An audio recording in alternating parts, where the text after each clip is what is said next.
President Trump is downplaying the results of an inspector general's report. The IG report found that hospitals are being hampered by a delay in COVID-19 test results and also hospital personnel not getting the protective gear that they need. So Ben Tracy is standing by at the White House.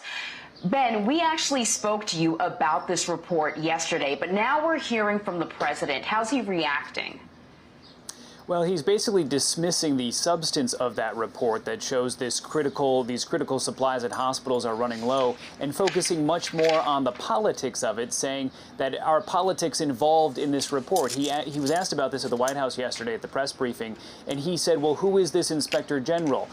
Which administration were they appointed under? Do you think politics are a part of this? So this all kind of falls back on the president's real distaste for inspector generals across the government. Keep in mind, it was just last Friday that the president fired the inspector general of the intelligence community. That was the person that handled the whistleblower report that was sent to Congress that became central to the president's impeachment. So the president tends to view people in these positions as members of the deep state, especially if they are delivering information that he does not like. So, Ben, after weeks of grim numbers, officials seem now to be sharing some cautious optimism that there might be hope on the horizon. Has the nation been making progress when it comes to flattening the curve?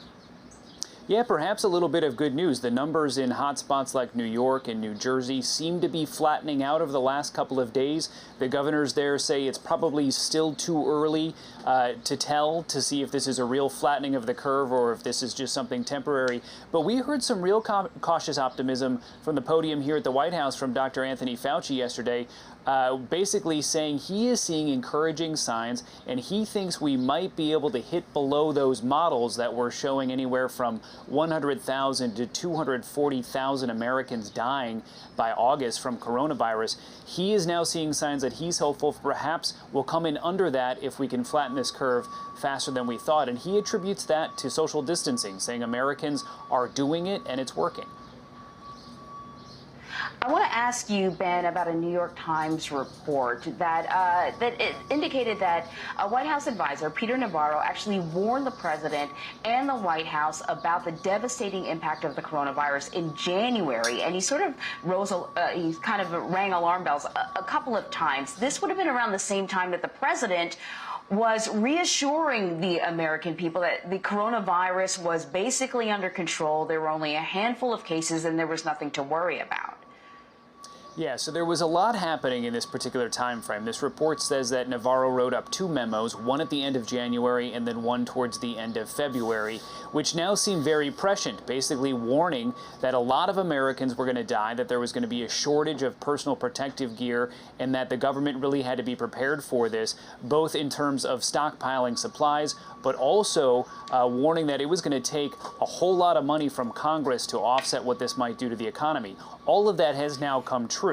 The timing of it is interesting. So Navarro apparently wrote the first memo on January 29th. That's the same day the president formed the coronavirus task force. But at the time, there was still this disconnect because the president was also, as you mentioned, downplaying the impact of this, saying soon cases will be zero. This really isn't going to be a problem here. And he was kind of resting on his laurels of having shut off travel from China, thinking perhaps that was enough and the only thing he had to do. It's not clear if the president read this memo from Peter Navarro. We will have to ask the president that today at the briefing and see what he says. It is interesting that Peter Navarro is a trade advisor. He's not at all kind of in the health side of the White House. So this was somebody who was very attuned to what was happening in China because that is his focus. Ben, let me ask you about Iowa and Nebraska, two states that have yet to issue stay-at-home orders. The governors of those states said they had a conversation with Dr. Anthony Fauci yesterday. Fauci has advocated for a national stay-at-home order. What are the governors saying about their conversation? Well, interestingly enough, after that conversation, the governors came out and said, we're all on the same page. This really isn't a problem, which to us seemed curious because for weeks now, Anthony Fauci has been saying he really wishes we had a nationwide stay-at-home order and that all these governors should get with the program and do that. But then Dr. Fauci was asked about it at the press briefing, and he said, you know what, after talking to these governors, what they are doing on the ground in their states and how people are responding is functionally equivalent to a stay-at-home order. They might not be calling it that. but he says, at least in those two states, and those are the only two governors that he says he talked to, that he feels confident what they're doing is sufficient at this point. But there are about 7 states left that have no stay-at-home order, and Fauci does say he thinks it would be better off if everyone had one, but he's comfortable that what's happening in those 2 states in particular is enough. I want to ask you about another conversation between President Trump and Democratic candidate and former Vice President Joe Biden. What can you tell us about that? Yeah, so this is interesting, the coronavirus bringing people together on a phone call you would not normally expect to have a phone call. So apparently the president and Joe Biden, the former vice president, did speak on the phone yesterday about the federal response to coronavirus. Neither side is providing many details. The president said that the two of them agreed not to share publicly what they talked about, but the president said that the former vice president did offer up some of his thoughts and opinions on how the federal government should respond. Interestingly enough, President Trump described it as a warm and wonderful call, and he said, "I've always thought Joe Biden is a very nice man. He's a very nice man." So he also did not use the phrase Sleepy Joe Biden when he was talking about him here at the White House yesterday. There's some good news after all. Ben, let me ask you, over the past few days, we've been following the story of a naval captain who was removed from his post for a letter about COVID-19 on his ship that leaked to the media. We've had comments from the Secretary of the Navy, who has since backtracked those comments. Take us through exactly what happened, what the Secretary of the Navy said, and how the White House is weighing in now. Yeah, so this has been quite the saga. So after the captain of that ship, Brett Crozier, was fired last week, when he left the ship, he got this round of applause, a very vociferous round of applause from the crew on the ship.